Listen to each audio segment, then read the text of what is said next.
اس لیے کہ آج تمہیں اللہ نے زندگی عطا فرمائی ہے، یہ زندگی تمہارے لیے مستقل نہیں ہے۔ جب موت کا وقت آئے گا تو سب کچھ چھوڑ چھاڑ کر کے تم اس دنیا سے چلے جاؤ۔ سماعت فرمائیں۔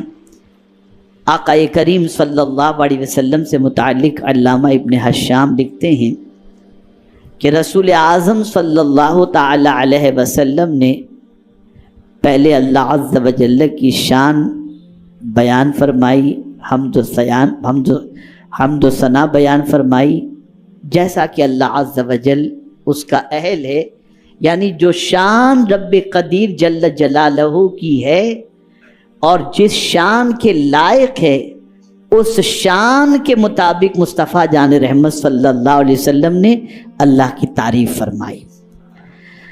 اب اللہ کی حمد و ثنا کے بعد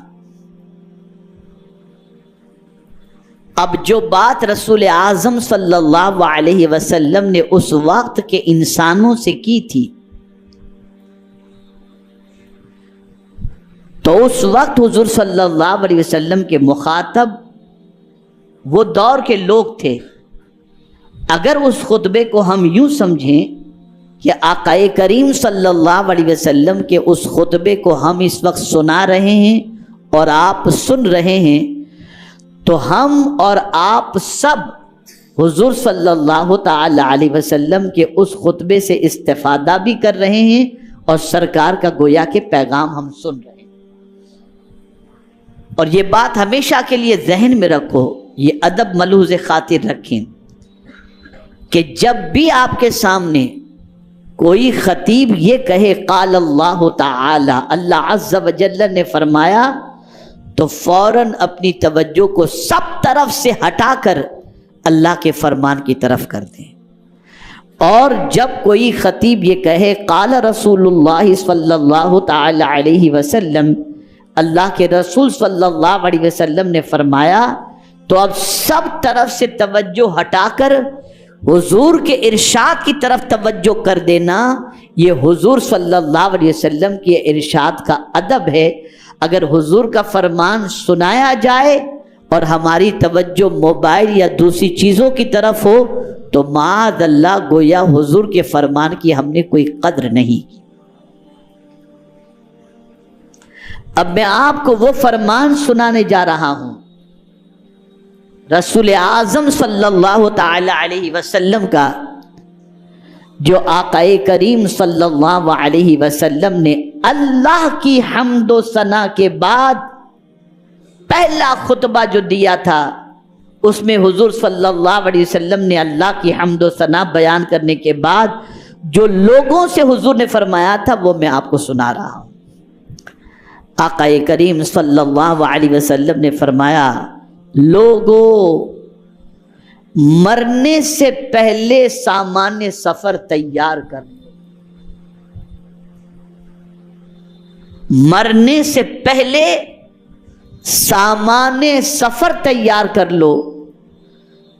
جس طریقے سے ہم کہیں سفر پر جانے سے پہلے اپنا بیگ تیار کر لیتے ہیں، دوائیں ڈال دیتے ہیں، ٹھنڈی کے علاقے میں جاتے ہیں تو ٹھنڈی کے لیے سویٹر ڈال دیتے ہیں، ضرورت کی چیزیں ساتھ رکھ لیتے ہیں کہ یہ سامان سفر جہاں جا رہے ہیں وہاں ہمیں کام آئے گا اور اس کی ضرورت پڑے گی۔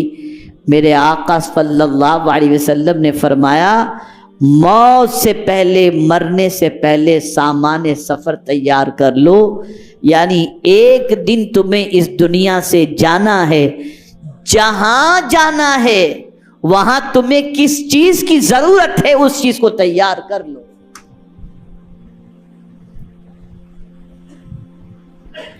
مرنے سے پہلے سامان سفر تیار کر لو۔ اب میں آپ سے ایک سوال پوچھتا ہوں، مرنے کے بعد انسان سب سے پہلے قبر میں پہنچتا ہے، اب میں آپ سے پوچھتا ہوں کہ ہم نے قبر کے لیے کون سا سامان تیار کیا ہے؟ کیا ہماری کوئی تیاری قبر کے سلسلے میں ہے؟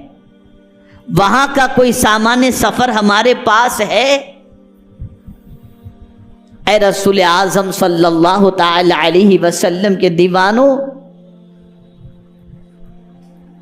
ہم نے کوئی تیاری وہاں کے بارے میں کی ہی نہیں، اور نہ کوئی ہمارے پاس سامان سفر ہے، بلکہ ہم تو زندگی کی اس دوڑ دھوپ کے اندر اور یہاں کی زندگی میں اتنے ڈوب چکے ہیں کہ ایسی تیاری یہاں کے لیے کر رہے ہیں جیسے یہاں سے جانا ہی نہیں ہے، ایسی تیاری کر رہے ہیں۔ مرنے سے پہلے سامان سفر تیار کر لو، اس لیے کہ جب تم یہاں سے جاؤ گے تو مال رہ جائے گا، جب تم یہاں سے جاؤ گے تو مال تمہاری قبر میں نہیں آئے گا، اور جتنی بھی چیزیں تمہاری دنیا کے اندر ہیں سب دنیا کے اندر رہ جائیں گی، اگر تمہارے ساتھ قبر میں کوئی چیز جائے گی تو تمہارا ایمان جائے گا اور تمہارے نیک عمل جائیں گے۔ یہ سامان سفر ہے۔ اللہ کی محبت، اللہ کی خشیت، اللہ کے رسول صلی اللہ علیہ وسلم کی محبت، تلاوت قرآن مقدس، نماز، روزے، حج و زکوٰۃ، یہ ساری عبادتیں یہ ہمارے لیے سامان سفر ہیں، یہ ہمیں قبر کے اندر اپنے ساتھ لے جانے کے لیے کام آئیں گے، اور یہی سامان سفر ہماری قبر کو منور بھی کر دے گا، اور یہی سامان سفر ہماری قبر کو کشادہ بھی کر دے گا۔ یاد رکھیں میرے پیارے آقا صلی اللہ تعالی علیہ وسلم کے پیارے دیوانوں، رسول اعظم صلی اللہ علیہ وسلم کے ایک ایک فرمان کے اندر اتنی حکمتیں پوشیدہ ہیں کہ ان حکمتوں تک انسان کی رسائی ہو بھی نہیں سکتی۔ اب آگے جو حضور صلی اللہ علیہ وسلم نے فرمایا اسے سنیں۔ پہلا جملہ یاد رکھیں، موت سے پہلے سامان سفر تیار کر لو۔ آگے آقا کریم صلی اللہ علیہ وسلم ارشاد فرماتے ہیں، قسم کھا کر، اور حضور صلی اللہ علیہ وسلم جو بات بہت وزنی کہنی ہوتی تو سرکار صلی اللہ علیہ وسلم اللہ کی قسم کھاتے، تو آقا کریم صلی اللہ علیہ وسلم قسم کھاتے ہیں، اللہ کی قسم ایک روز تم پر موت کی بے ہوشی ضرور طاری ہوگی، اور پھر تم اپنی بھیڑوں کو بغیر کسی نگہبان کے چھوڑ کر کے چلے جاؤ۔ ایک دن موت کی بے ہوشی طاری ہونی ہے، اور وہ دن ہمیں نہیں معلوم کب موت کی بے ہوشی طاری ہوگی۔ یہاں سے یہ بتانا مقصود ہے کہ اے بندگان خدا، جب موت کا وقت تمہیں نہیں معلوم، کبھی بھی موت واقع ہو سکتی ہے، تو اب نیکیوں میں ٹال مٹول مت کرو، نیکی کر کے اپنے لیے سامان سفر تیار کر لو۔ میرے پیارے آقا صلی اللہ تعالی علیہ وسلم کے پیارے دیوانوں، اور پھر آگے رسول اعظم صلی اللہ علیہ وسلم نے جو فرمایا اسے سماعت فرمائیں۔ رسول اعظم صلی اللہ علیہ وسلم فرماتے ہیں، پھر اللہ سوال کرے گا، وہ اللہ اکبر، اللہ سوال کرے گا، کون اللہ؟ تو حضور صلی اللہ علیہ وسلم فرماتے ہیں، وہ اللہ جس کو نہ کسی ترجمان کی ضرورت ہے اور نہ کسی دربان کی حاجت ہے۔ کوئی ترجمان، کوئی ٹرانسلیٹر، کوئی انٹرپریٹر نہیں ہوگا، وہ ڈائریکٹ اپنے بندے سے سوال کرے گا۔ میں آپ سے پوچھنا چاہتا ہوں، تھوڑا سا سوچیں، تھوڑا سا غور کریں کہ اگر کوئی ہمیں 2 لاکھ روپے دیتا ہے تو حساب مانگنے کا وقت آتا ہے تو ہم کتنے الرٹ ہوتے ہیں، ایک ایک چیز جب حساب کی ہم کو دینی ہے تو لکھ کر کے رکھتے ہیں کہ کبھی بھی وہ حساب مانگ سکتے ہیں تو ہمیں شرمندگی نہ ہو۔ میں پوچھنا چاہتا ہوں میرے پیارے آقا صلی اللہ علیہ وسلم کے پیارے دیوانوں، جس کے دماغ کے اندر حساب کا تصور ہوتا ہے وہ ایک ایک چیز کی انٹری کر کے رکھتا ہے تاکہ حساب کے وقت اسے شرمندگی نہ ہو۔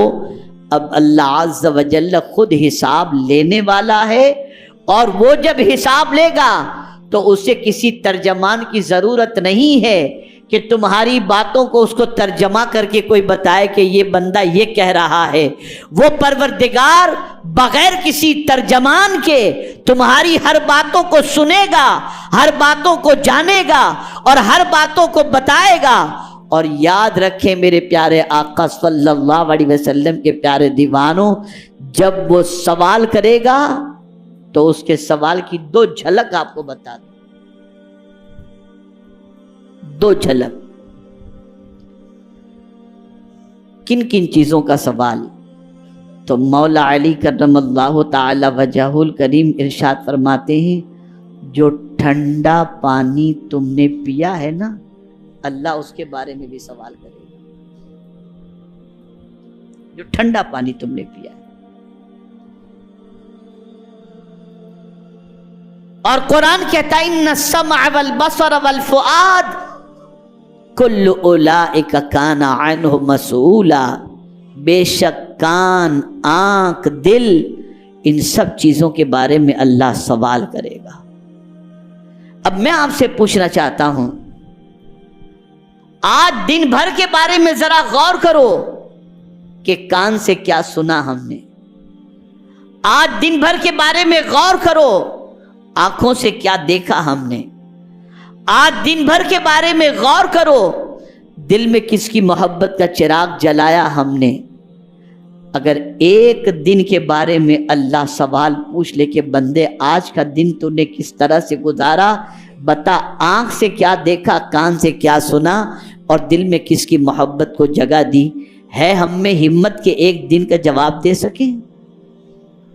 اور پھر پوچھنے والا بے خبر بھی نہیں کہ چلو اس کو پتہ نہیں ہوگا، نہیں، اللہ جب سوال کرے گا تو اس کے جاننے کی کیفیت کیا ہے؟ تو قرآن کہتا ہے یعلم خائنۃ الاعین وما تخفی الصدور، اللہ آنکھوں کی خیانت کو بھی جانتا ہے اور دل کے اندر چھپی ہوئی باتوں کو بھی جانتا ہے۔ اب میں آپ سے پوچھنا چاہتا ہوں، جو سب کچھ جانتا ہے، ہمارے دل کے راز کو بھی جانتا ہے، ہماری آنکھوں کی خیانت کو بھی جانتا ہے، جب وہ ہم سے سوال کرے گا تو ہمارا کیا بنے گا، کیا کیفیت ہوگی؟ آج پوری دنیا کا مسلمان اللہ عز و جل کی بارگاہ میں جواب دہی کے تصور کو ذہن سے نکال چکا ہے۔ میری زندگی، میرا جسم، میرا پیسہ، میری مرضی، میں جو چاہوں کروں، کچھ آپ کا نہیں ہے، کچھ ہمارا نہیں ہے، سب کچھ اللہ کا دیا ہوا ہے۔ ایک ایک چیز کا حساب لے گا وہ، اور ایک مقام پر تو قرآن نے کہا ثم لتسألن یومئذ عن النعیم، ایک ایک نعمت کے بارے میں اللہ سوال پوچھے گا کہ اس نعمت کا استعمال تم نے کس کام کے اندر کیا۔ یا آج ہاتھ کی قوت، آج زبان کی قوت، آج پیروں کی قوت، آج نگاہوں کو دیکھنے کی عادت، یہ ساری صلاحیتیں اللہ نے دی ہیں، تو مولا ایک ایک چیز کے بارے میں پوچھے گا۔ اور یاد رکھیں وہ قادر مطلق ہے، اس سے کوئی پوچھنے والا نہیں، اور وہ ہر ایک سے پوچھنے والا ہے۔ پہلے خطبے میں حضور فرما رہے ہیں صلی اللہ علیہ وسلم، پھر اللہ سوال کرے گا، یعنی ادھر سے تم مرے کہ سوال کا سلسلہ شروع۔ تو موت سے پہلے سامان سفر تیار کر لو، موت کی بے ہوشی کب طاری ہوگی نہیں معلوم۔ تو پہلا درس آج کی نشست کا آپ کو یہ ہے کہ ہم سامان سفر اس دنیا سے جانے کے سلسلے میں تیار کر لیں۔ یہ سوچیں، ٹھنڈے دماغ سے سوچیں، رات کو بستر پر لیٹ کر کے سوچیں کہ کب موت واقع ہوگی نہیں معلوم۔ قبر میں ہم نے جانے کے لیے قبر میں کام آنے والی کیا چیز ہم نے تیار کی ہے، میدان محشر کے لیے ہم نے کیا تیاری کیا، کیا سفر کا سامان ہے ہمارے پاس، کیا ہمارے نامہ اعمال میں نیکیاں ہیں، کیا ہمارے پاس تلاوت ہے، کیا ہمارے پاس نیکیوں کا خزانہ ہے؟ تو جب ہم غور کریں گے تو پتہ چلے گا ہم نے تو کوئی سامان سفر ابھی تک تیار کیا ہی نہیں۔ اللہ کو معلوم کب موت کا وقت آ جائے، اور جب اس دنیا سے جائیں تو سامان سفر بھی لے کر کے جائیں گے کہ خالی ہاتھ جائیں گے، نہیں معلوم۔ اور پھر اللہ زندگی کے بارے میں سوال پوچھے گا، کیا کیا بندے تو نے؟ کیا جواب دیں گے ہم؟ مزید آگے آپ سماعت فرمائیں۔ اللہ عز و جل پھر سوال کرے گا بندوں سے۔ یہ رسول اعظم صلی اللہ علیہ وسلم کا پہلا خطبہ ہے۔ پہلے خطبے میں موت کے حوالے سے پہلے ذکر فرمایا، پھر دوسرا اللہ کے رسول صلی اللہ علیہ وسلم نے یہ فرمایا کہ اللہ سوال کرے گا، اور پھر رسول اعظم صلی اللہ علیہ وسلم فرماتے ہیں کہ رب قدیر جل جلالہ بندوں سے پوچھے گا۔ کیا پوچھے گا؟ سنیے، الم یاتک رسولی، کیا تمہارے پاس میرا رسول نہیں آیا تھا جس نے میرا پیغام تمہیں پہنچایا؟ کیا میں نے تم کو مال و دولت سے نہیں نوازا تھا؟ بس اب تم بتاؤ کہ تم نے اپنے فائدے کے لیے کیا کچھ کیا ہے۔ اس وقت انسان حیران و پریشان دائیں بائیں دیکھے گا لیکن اسے کچھ بھی دکھائی نہ دے گا۔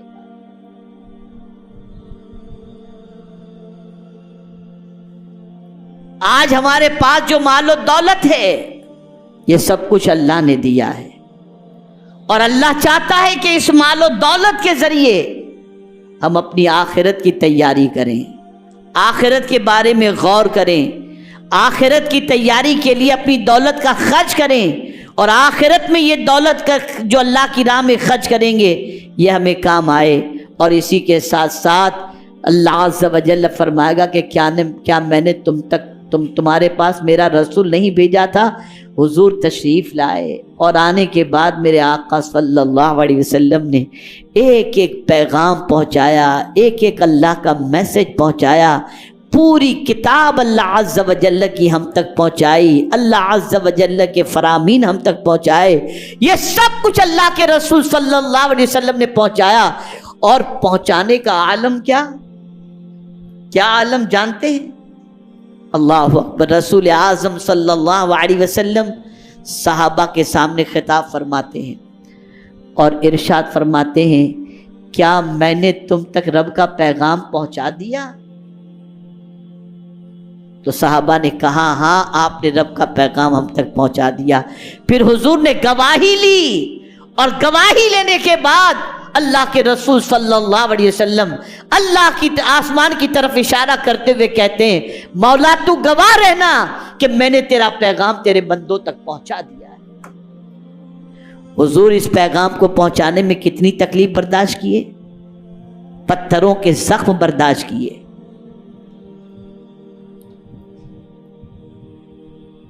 اور نہ جانے کتنی صعوبتیں حضور نے برداشت کی، اور اللہ کا پیغام ہم تک پہنچایا تاکہ ہم بھٹکنے سے بچ جائیں۔ تو اللہ قیامت میں کوئی عذر قبول نہیں کرے گا۔ کوئی بندہ کہے کہ تیرا پیغام ہم تک نہیں پہنچا تھا تو اللہ عز و جل فرمائے گا، کیا تم تک میرا رسول میں نے نہیں بھیجا تھا، اور کیا انہوں نے میرا پیغام تم کو نہیں پہنچایا؟ اللہ اکبر۔ اس وقت انسان حیران ہو جائے گا، کبھی دائیں دیکھے گا کبھی بائیں دیکھے گا، اور اسے کچھ سجائی نہیں دے گا۔ اے رسول اعظم صلی اللہ تعالی علیہ وسلم کے پیارے دیوانوں، اب آگے حضور کیا فرماتے سنیں، ثم لینظرن قدامہ فلا یرا غیر جہنم، پھر وہ سامنے کی طرف نظر دوڑائے گا تو اسے دوزخ کے شعلوں کے سوا کچھ نہیں دکھائی، پھر اسے دوزخ کے شعلوں کے سوا کچھ دکھائی نہیں دے گا۔ میرے پیارے آقا صلی اللہ علیہ وسلم کے پیارے دیوانوں، پھر حضور صلی اللہ علیہ وسلم نے اسی دوزخ سے بچنے کے حوالے سے فرمایا فمن استطاع ان بقی وجہہ من النار ولو بشق من تمرۃ فلیفعل۔ اللہ کے رسول صلی اللہ علیہ وسلم فرماتے ہیں جو شخص آگ سے بچنا چاہتا ہے اور وہ ایک کھجور کا ٹکڑا دینے کی قدرت رکھتا ہے تو وہ کھجور کا ٹکڑا اللہ کی راہ میں دے کر اپنے آپ کو جہنم کی آگ سے بچا لے۔ یعنی یہ صدقہ ہی اللہ کے غضب کو ٹھنڈا کرے گا۔ اللہ کے نام پہ دو، چاہے کھجور ہی دینا پڑے، ایک کھجور ہی دے دو تاکہ اللہ عز و جل کا غضب ٹھنڈا ہو جائے اور جہنم کی آگ سے بچنے کا انتظام ہو جائے۔ بہت سارے ایسے ہوتے ہیں جو یہ کہتے ہوئے دکھائی دیتے ہیں ہمارے پاس تو کچھ دینے کو ہے ہی نہیں۔ قربان میرے آقا صلی اللہ علیہ وسلم کی رحمت پر اور ان کی کرم نوازیوں پر کہ ایسے لوگوں کے لیے بھی سرکار صلی اللہ علیہ وسلم نے جہنم سے بچنے کا انتظام فرمایا، اور رسول اعظم صلی اللہ علیہ وسلم نے فرمایا وَمَن لَّمْ تَجِدْهُ فَبِكَلِمَةٍ طَيِّبَةٍ فَإِنَّ بِهَا تُجْزَى الْحَسَنَةُ عَشْرَ أَمْثَالِهَا إِلَى 700 ضِعْفٍ والسلام علیکم وعلی رسول اللہ ورحمۃ اللہ وبرکاتہ۔ اور جو شخص کھجور دینے کی بھی طاقت نہ رکھتا ہو تب وہ کیا کرے، وہ کیا کرے؟ تو حضور صلی اللہ علیہ وسلم فرماتے ہیں اور جو اس کی گنجائش نہ رکھتا ہو تو وہ لوگوں سے اچھی بات کہہ کر اپنے آپ کو محفوظ کر لے۔ نیکی کی بات میں نے ابتدا میں کہا آپ کو کہ آپ لوگوں کو نیکی کی دعوت دیں، لوگوں کو نیک بات بتائیں، اچھے راستے پر چلنے کے بارے میں بتائیں، اجتماع میں آنے کے بارے میں بتائیں، نیکی کرنے کے بارے میں بتائیں۔ اور یہ بتانا ایسا ہے کہ اگر آپ کھجور اللہ کی راہ میں نہیں دے پاتے تو یہی بتانا آپ کا اللہ عز و جل آپ کو جہنم سے بچنے کا اس کے ذریعے انتظام فرما دے گا، کہ جہنم سے بچنے کا ذریعہ بن جائے گا۔ میرے پیارے آقا صلی اللہ علیہ وسلم کے پیارے دیوانوں، اور آگے آقا کریم صلی اللہ علیہ وسلم فرماتے ہیں کہ ایک نیکی کا بدلہ 10 گنا سے لے کر 700 گنا تک دیا جائے گا۔ میرے پیارے آقا صلی اللہ تعالی علیہ وسلم کے پیارے دیوانوں، مختصراً یہ رسول اعظم صلی اللہ علیہ وسلم کے مسجد نبوی شریف کے پہلے خطبے کا مختصر خلاصہ میں نے آپ کے سامنے پیش کیا۔ یاد رکھو بڑی تیزی سے دنیا ختم ہونے کی طرف بڑھ رہی ہے، نہ جانے ہم اپنی زندگی کے بارے میں غور کرنے پر کہاں تک پہنچیں گے کہ ہماری زندگی کتنی تیزی سے ختم ہو رہی ہے اور لوگ اس دنیا سے بڑی تیزی سے جا رہے ہیں۔ کب قیامت واقع ہو جائے، کب دنیا ختم ہو جائے، اس میں کوئی شک نہیں ہے کہ دنیا کو ختم اتنے جلدی نہیں ہونا، ابھی تو کافی وقت باقی ہے، کتنا باقی اللہ جانے، اس کا رسول جانے، لیکن ہماری زندگی تو تیزی سے ختم ہو رہی ہے۔ ہم تو بڑھاپے کی منزل کی طرف بڑھ رہے ہیں، موت سے قریب تو ہو رہے ہیں۔ کبھی ہم نے سوچا کہ ہم نے قبر کے لیے کیا سامان تیار کیا، ہم نے آخرت کے لیے کیا سامان تیار کیا؟ کبھی نہیں سوچا۔ کچھ تیاری ہمارے پاس نہیں، کوئی سامان سفر نہیں، اور کوئی قبر میں ہمارے ساتھ آنے والا نہیں۔ اس لیے سامان سفر تیار کرو، آخرت کی تیاری کرو، قبر کے لیے انتظام کرو۔ اور 2-3 باتیں قبر سے متعلق بتا دوں تاکہ میرے پیارے آقا صلی اللہ علیہ وسلم کے پیارے دیوانوں قبر کے عذاب سے اس کی وجہ سے بچ سکیں۔ قبر ایک تاریک جگہ کا نام ہے، اندھیری کوٹھڑی کا نام ہے۔ اللہ اکبر۔ میرے پیارے آقا صلی اللہ علیہ وسلم ارشاد فرماتے ہیں جو شخص یہ چاہتا ہو کہ اللہ اس کی قبر کو روشنی سے بھر دے، اسے چاہیے کہ وہ نماز کی پابندی کرے، کہ نماز قبر کے لیے نور ہے۔ جو شخص یہ چاہتا ہے کہ قبر کے عذاب سے اللہ اسے بچا لے، اس کو چاہیے کہ وہ پیشاب کے چھینٹوں سے اپنے آپ کو بچائے۔ جو شخص یہ چاہتا ہے اللہ اسے قبر کے عذاب سے بچا لے، اسے چاہیے کہ وہ غیبت سے اپنی زبان کی حفاظت کرے۔ جو شخص یہ چاہتا ہے اللہ قبر کے عذاب سے بچائے، اسے چاہیے کہ زنا بدکاری سے اپنے آپ کو بچائے۔ جتنے بھی گناہ ہیں ان سارے گناہوں سے اپنے آپ کو بچانے کی کوشش کریں اور نیکیوں کی کثرت کریں، کہ یہی نیکیاں قبر کی تاریک وادی کے اندر ہمارے لیے کام آنے والی چیزیں ہیں۔ نہ دوست کام آئے گا، نہ رشتہ دار کام آئے گا، نہ احباب کام آئیں گے، نہ متعلقین کام آئیں گے۔ قبر میں اگر کوئی چیز کام آئے گی تو ہمارے اعمال کام آئیں گے اور مدینے کے تاجدار صلی اللہ علیہ وسلم کام آئیں گے۔ تو یہ حضور نے پہلے خطبے میں بتا دیا۔ ابھی تو ابتدائی زندگی چل رہی ہے لوگوں کی اسلام میں آنے کے بعد۔ مدینے میں پہلا خطبہ حضور نے دے کر پہلے خطبے میں ہی میں موت کی بات کر رہے ہیں، پہلے خطبے ہی میں سامان سفر کی بات کر رہے ہیں۔ کیوں؟ اس لیے کہ موت کے بارے میں کوئی نہیں جانتا کب آئے گی، اور یہ دنیا فنا ہونے والی ہے اور دنیا ہمیشہ رہنے والی نہیں۔ بس ایک حدیث عرض کرتا ہوں تاکہ اس دنیا کے بارے میں آپ اچھی طریقے سے سوچ سکیں اور سمجھ سکیں، اور جتنا وقت دنیا کے پیچھے خرچ کرتے ہیں اس میں سے کچھ وقت نکال کر ہم اپنی آخرت کی تیاری کے بارے میں بھی غور کریں۔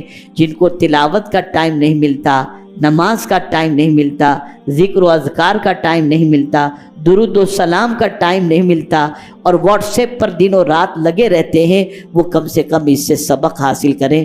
میں آپ کو بتاؤں، اللہ کے رسول صلی اللہ علیہ وسلم تشریف لے جا رہے تھے، ایک مردہ بکری، جہاں کوڑا کرکٹ کچرا ڈالا جاتا ہے وہاں پر مردار بکری موجود تھی، پڑی ہوئی تھی۔ سرکار صحابہ کے ساتھ تشریف لے جا رہے تھے۔ آقا کریم صلی اللہ علیہ وسلم نے فرمایا، یہ بکری جو ہے،